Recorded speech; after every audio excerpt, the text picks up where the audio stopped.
یزید کی بیوی کون تھی؟ امام علی سے اس کا کیا تعلق تھا؟ وہ امام علی کو کیسے جانتی تھی؟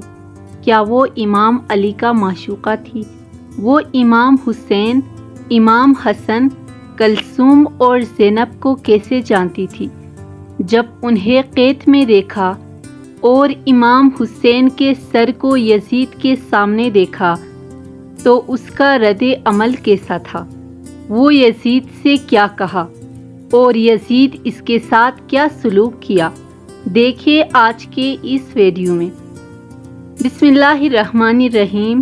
السلام علیکم ورحمۃ اللہ وبرکاتہ۔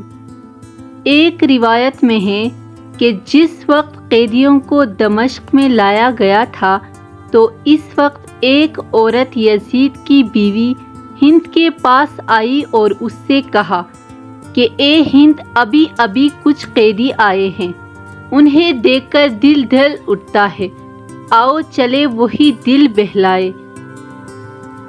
ہند اٹھی اور اس نے عمدہ لباس زیب تن کیا اور اپنی سر تا پا چادر اڑی اور دوپٹہ سر پر کر کے اس مقام پر آئی اور اس نے خادمہ کو حکم دیا کہ ایک کرسی لائی جائے۔ جب وہ کرسی پر بیٹھ گئی تو زینب کی نظر اس پر پڑی۔ آپ نے غور سے اس کی طرح دیکھا اور اسے پہچان لیا اور اپنی بہن ام کلثوم سے کہا، بہن، کیا آپ نے اس عورت کو پہچان لیا ہے؟ کلثوم نے جواب دیا کہ نہیں، میں نے اسے نہیں پہچانا۔ زینب نے فرمایا، یہ ہماری کنیز ہند بنت عبداللہ ہے جو ہمارے گھر میں کام کاج کرتی تھی۔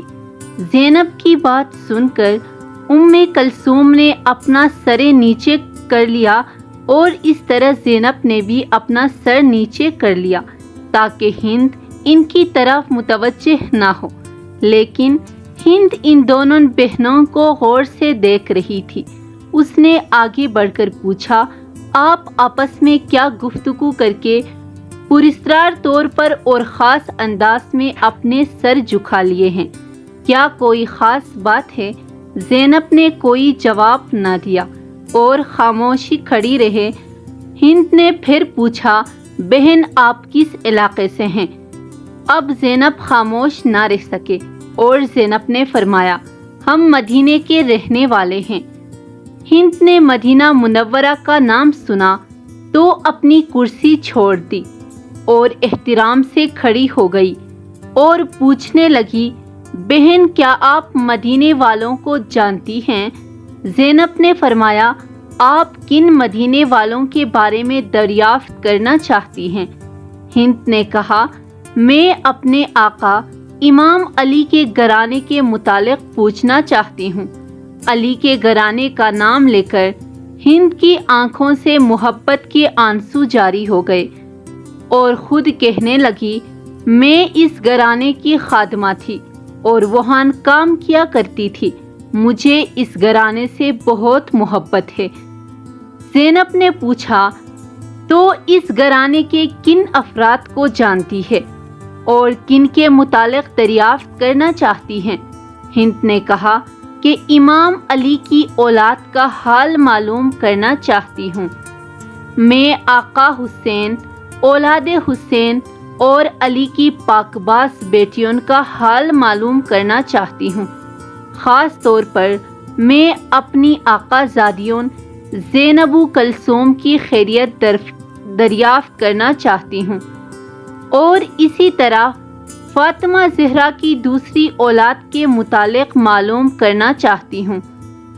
زینب نے ہند کی بات سن کر اشکبار آنکھوں کے ساتھ جواب دیا، تو نے جو کچھ پوچھا ہے میں تفصیل سے تجھے بتاتی ہوں۔ تو نے علی کے گھر کے متعلق پوچھا ہے تو ہم اس گھر کو خالی چھوڑ کر آئے ہیں۔ تو حسین کے متعلق دریافت کرتی ہے تو یہ دیکھو، تمہارے آقا حسین کا سر تمہارے شوہر یزید کے سامنے رکھا ہے۔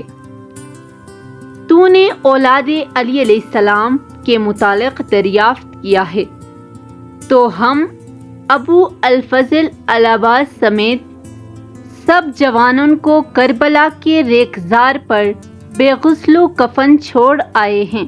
تو نے اولاد حسین کے متعلق پوچھا ہے تو ان کے سب جوان مارے گئے ہیں، صرف ایک علی ابن الحسین باقی ہے جو تیرے سامنے ہے اور بیماری کی وجہ سے اٹھ بیٹھ نہیں سکتے، اور جو تو نے زینب کے متعلق دریافت کیا ہے تو دل پر ہاتھ رکھ کر سن کہ میں زینب ہوں اور یہ میری بہن ام کلثوم ہے۔ زینب کا دردناک جواب سن کر ہند کی چیخ نکل گئی اور منہ پیٹ کر کہنے لگی، ہائے میری آقا زادی، یہ کیا ہو گیا ہے؟ ہائے میرے مولا کا حال کیسا ہے؟ ہائے میرے مظلوم آقا حسین، کاش میں اس سے پہلے آندھی ہو جاتی اور فاطمہ کی بیٹیوں کو اس حال میں نہ دیکھتی۔ روتے روتے ہند بے قابو ہو گئی اور ایک پتھر اٹھا کر اپنے سر پہ اتنے زور سے مارا کہ اس کا سارا بدن خون خون ہو گیا اور وہ گر کر بے ہوش ہو گئی۔ جب ہوش میں آئی تو زینب اس کی طرف متوجہ ہو کر فرمائے، اے ہند، تم کھڑی ہو جاؤ اور اپنے گھر چلی جاؤ، کیونکہ تمہارا شوہر یزید بڑا ظالم شخص ہے، ممکن ہے کہ تمہیں اذیت و آزار پہنچائے۔ ہم اپنی مصیبت کا وقت گزار لیں گے، ہم یہ نہیں چاہتے کہ ہماری وجہ سے تمہارا سکون تباہ و برباد ہو جائے۔ ہند نے جواب دیا کہ خدا مجھے اپنے آقا و مولا حسین سے زیادہ کوئی چیز عزیز نہیں ہے، میری زندگی کا سکون ختم ہو چکا ہے اور اب میں اپنی زندگی کے باقی لمحات اس طرح روتے ہوئے گزاروں گی۔ اور اے میرے آقا زادیوں، میں آپ سے درخواست کرتی ہوں، آپ سب میرے گھر آئے، ورنہ میں بھی آپ کے ساتھ یہی بیٹھی رہوں گی اور قطعاً اپنے گھر نہیں جاؤں گی۔ یہ کہہ کر ہند اٹھ کھڑی ہوئی اور اپنی چادر اتار کر منہ پیٹتی ہوئی سربرہنہ یزید کے پاس آئی۔ یزید اس وقت 700 کرسی نشین بیرون ملک کے سفیروں کے ساتھ بیٹھا ہوا تھا، اپنی تعریف میں محو تھا۔ ہند نے یزید سے کہا، اے یزید، کیا تو نے حکم دیا ہے کہ میرے آقا زادے حسین کا سر نوک نیزہ پر بلند کر کے دروازے پر لٹکایا جائے؟ نواسہ رسول کا سر میرے گھر کے دروازے پر۔